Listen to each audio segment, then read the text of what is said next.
My name is Ashlyn Page. This is my third interview, and I will be interviewing Mac Burkhart. So where are you from, Mac? I'm from Greenback, Tennessee.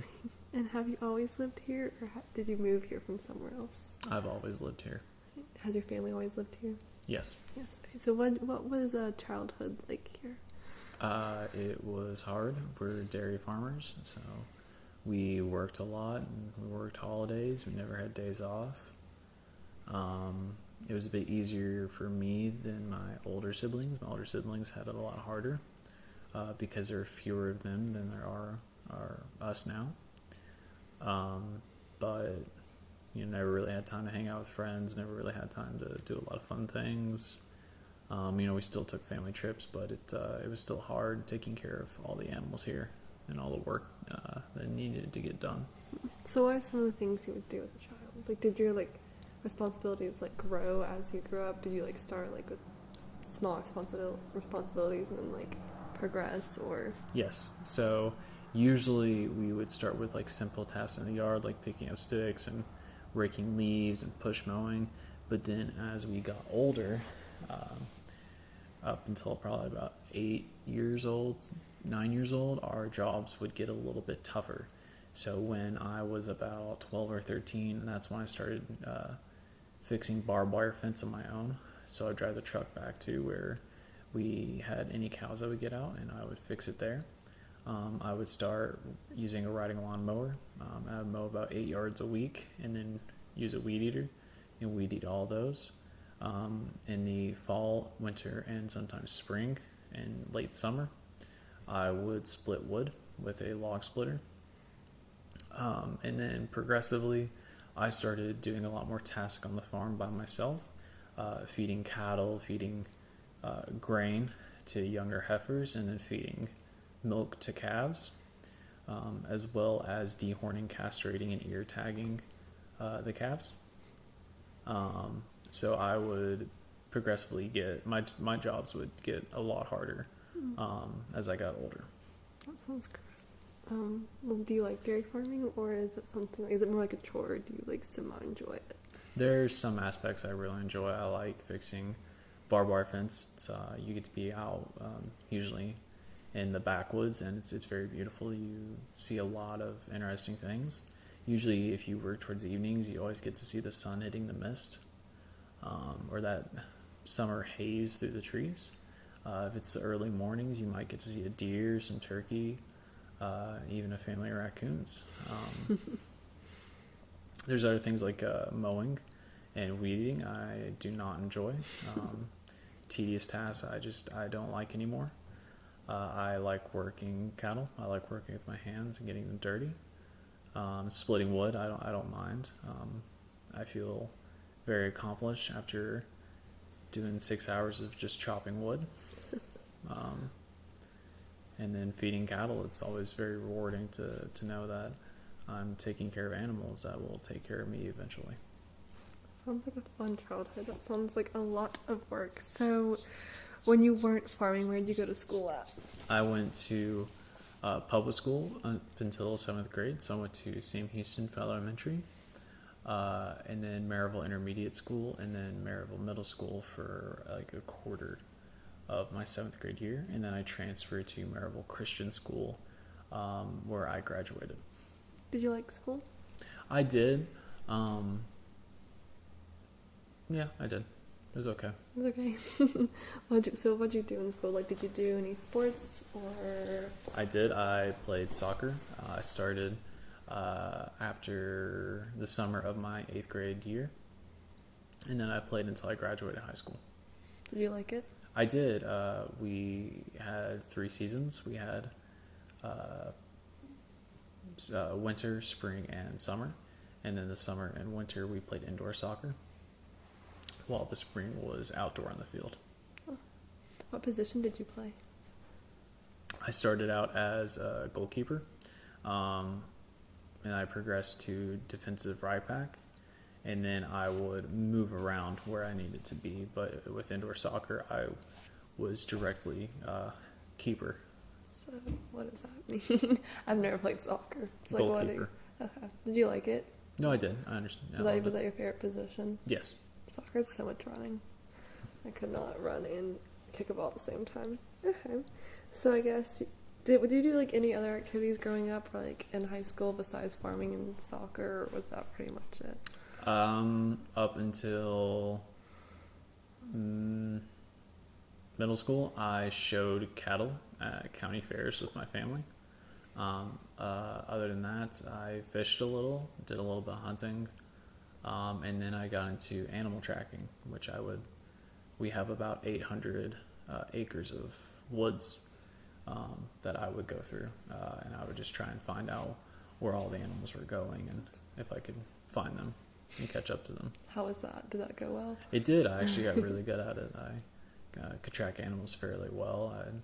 We would know they were going. I knew the water routes and knew where usually they would go looking for food. And so some mornings I would get up and go and see them. I saw a lot of deer.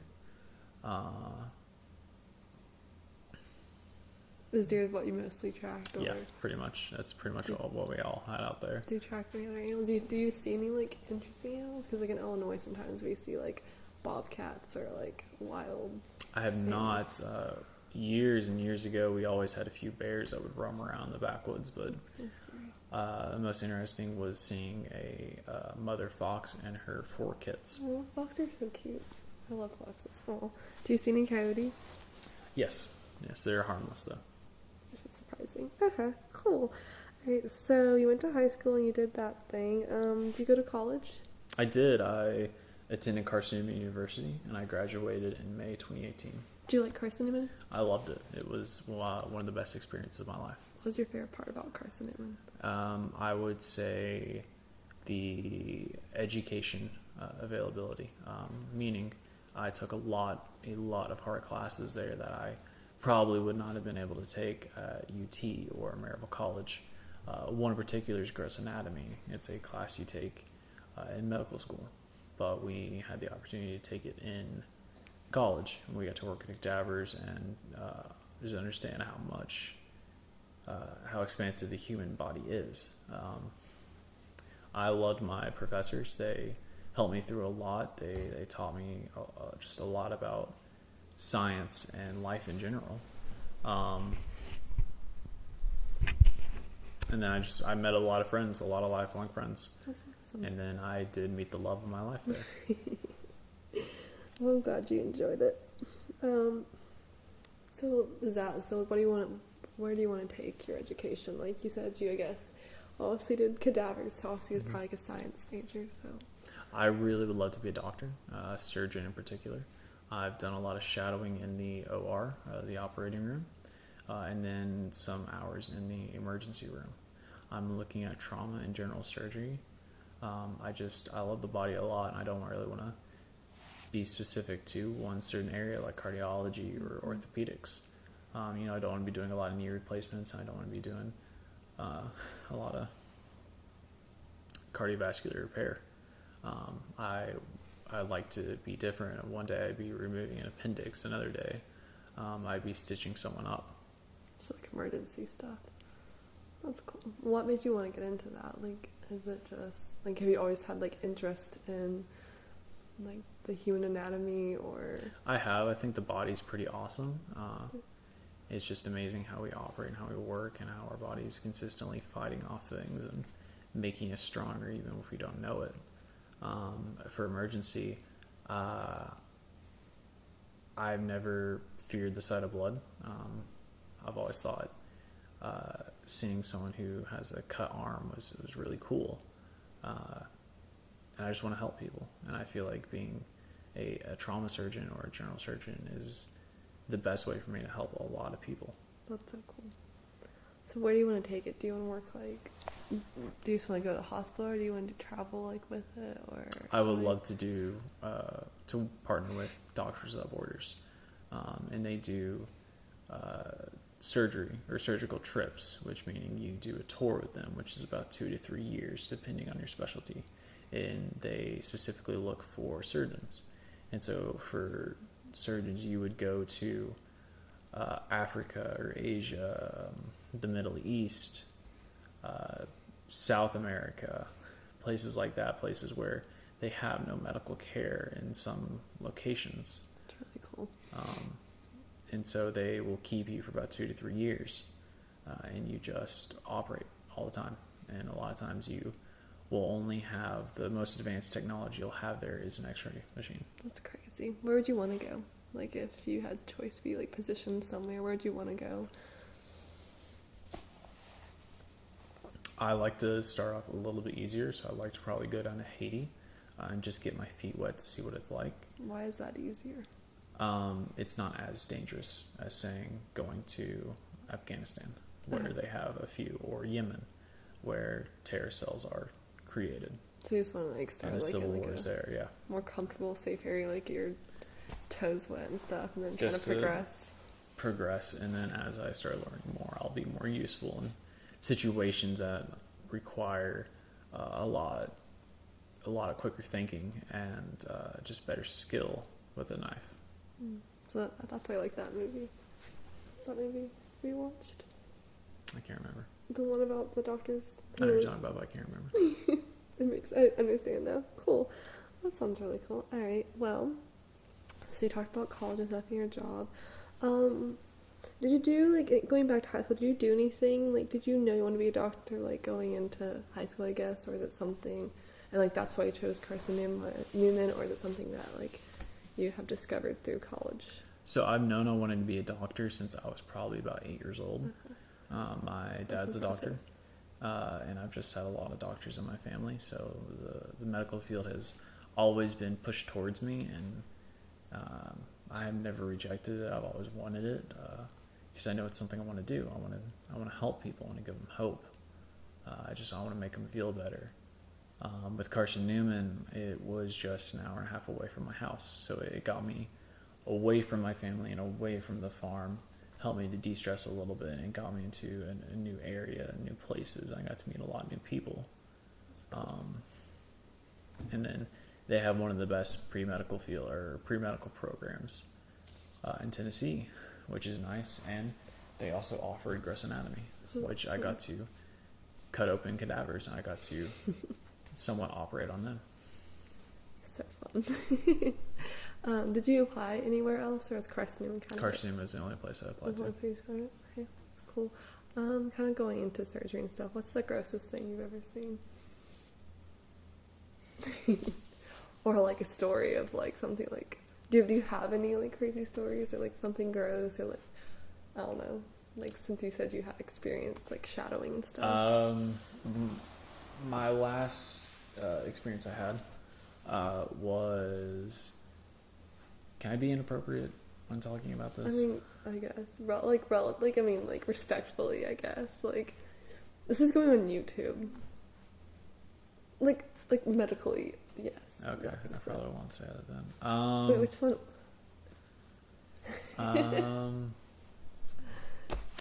It's fine if you don't have a story. I was just wondering. Depending on what you define as gross, because all I saw was actually some pretty cool shit. Stuff. You're fine. I think what a lot of people would... I guess, like, your average grossness. Like, if there's, like... Okay. Like, someone's, like, leg first time I went off. to the OR, I was 18 years old. It was the summer after I graduated high school. My dad wanted to give me somewhat a birthday present. He let me see about 5 different fields of surgery. One was ortho. The second was cardio, neuro, gynecology. I cannot remember the other one for the life of me. That's a lot. So 2. One of them was neuro. I walked in, and this woman had a tumor removed from her brainstem, and it was near her medulla. Medulla is in the very back of your head, and she had a tumor right next to her cerebellum. And so as I was getting in there, I just saw the back of her head was completely open. That's so cool. Right where her neck is, right where your spine starts. That's cool. And the doctor looks at me and goes, "Look how deep this is. Look how far I can stick my hand in this hole."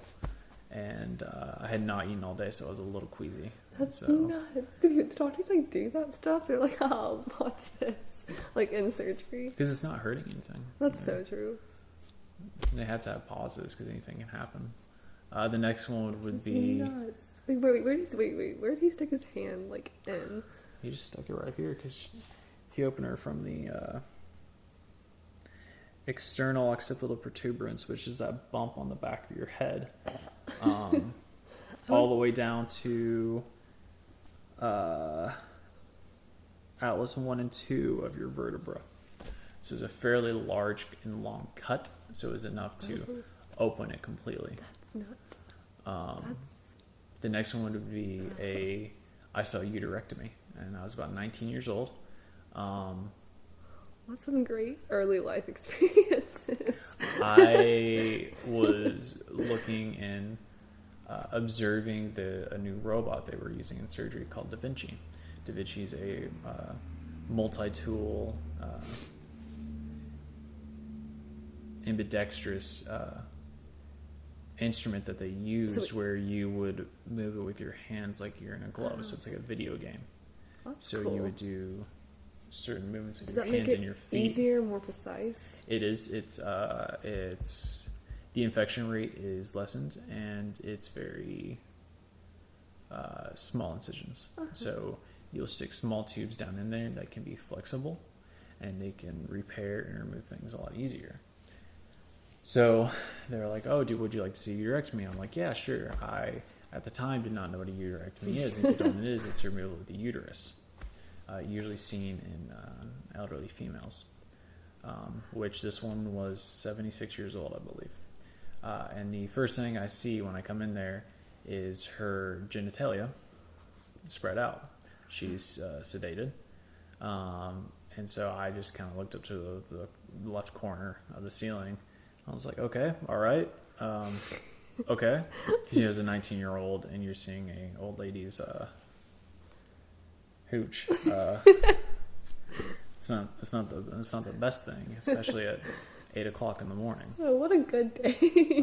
And one of the doctors said, "Here, come look at this." So he made me step closer, and I see this kind of red shiny thing protruding from her vagina, and it's actually her cervix. Oh.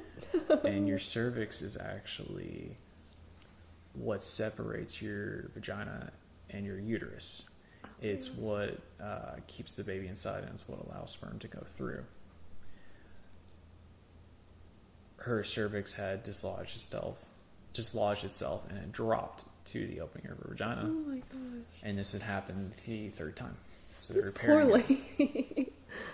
So I spent 2 hours in there, basically staring at a woman's vagina, trying to ask questions of what I was trying to figure out. That poor lady. That has to be like that. Like that's a really gross experience for you, but like that poor lady.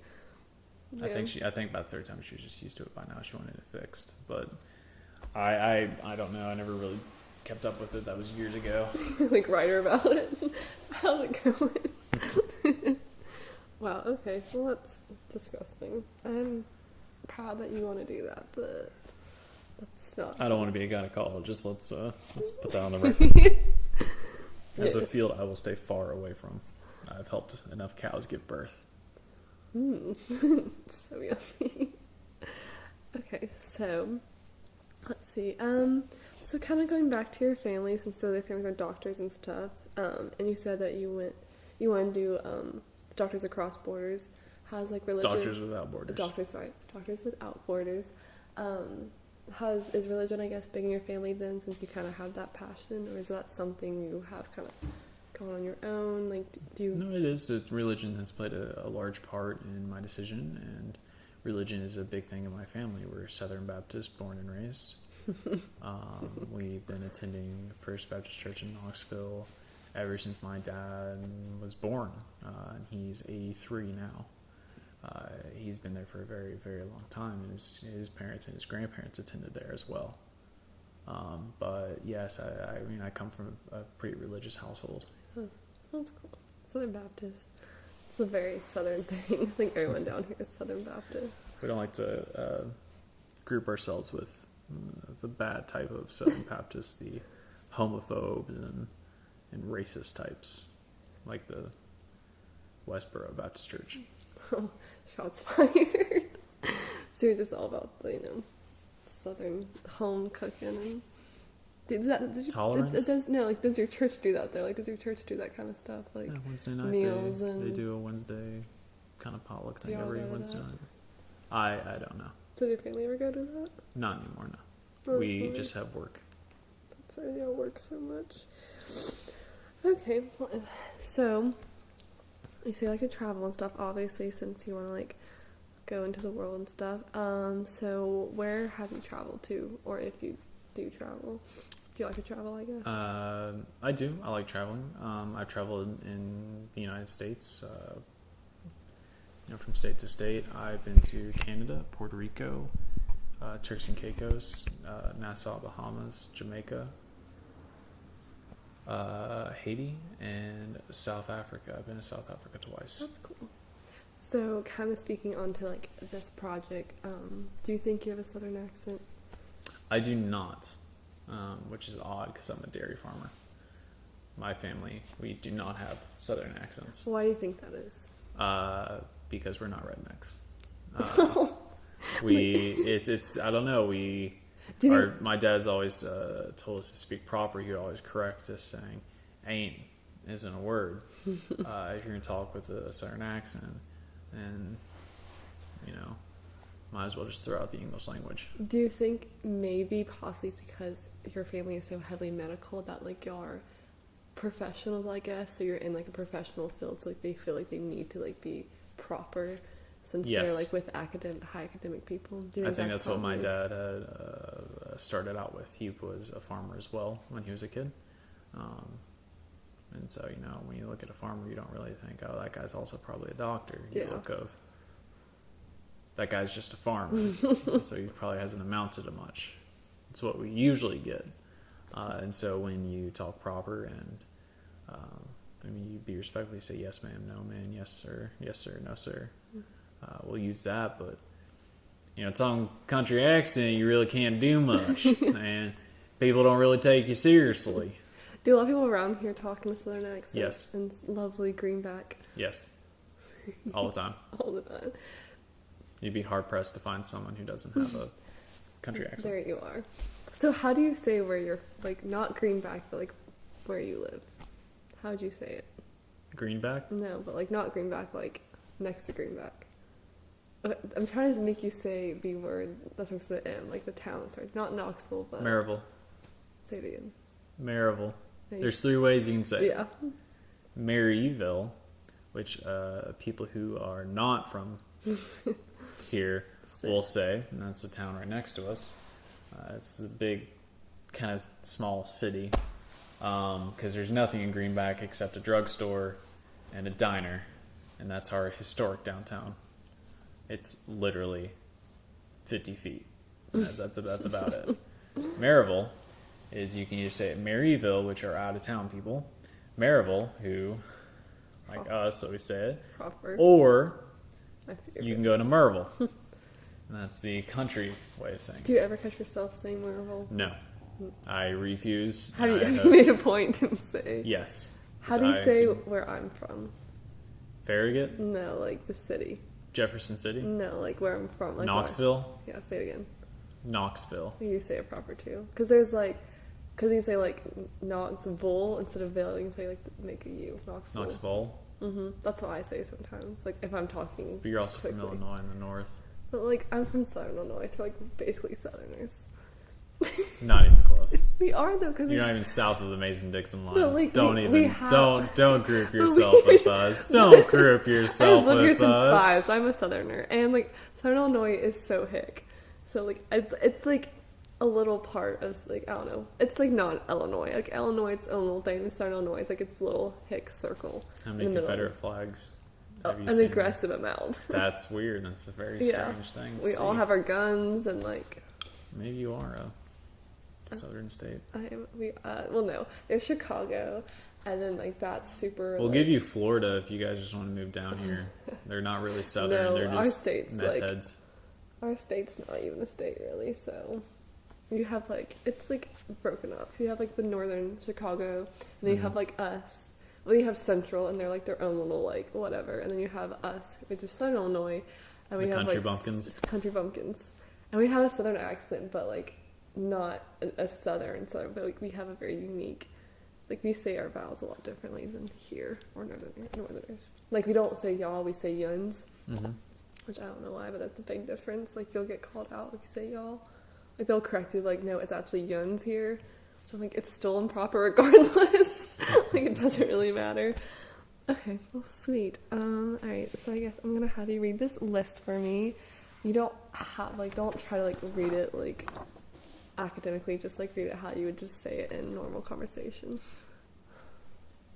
Do you want me to use these words in a conversation? No, I'm just saying like read them like you would Okay. say them in a conversation. Like don't try to like read them like all proper. Just like say them how you would naturally. Fill, pin, oil, hollow, fish bait, wash, help, feel, potato, life, pin, thorough, feel, follow, get, red, old lace, fire, fail, home, hit, wire, feet, doing, okra, greasy, mining, tobacco, fell, lice. I like it. You had a little bit of southern in 2 words. Like it's I don't know a what baby you're talking amount. about. You said fire. No, like it like wasn't very I didn't obvious. say fur. No, you didn't. But like you had a Fire. little twang to fire, and then what was the other one? You had a little twang to. Crap, I can't remember. There was like 2 that like it was very, very. I feel insulted. I'm not trying to insult you. All right. Well, thank you very much. You're welcome.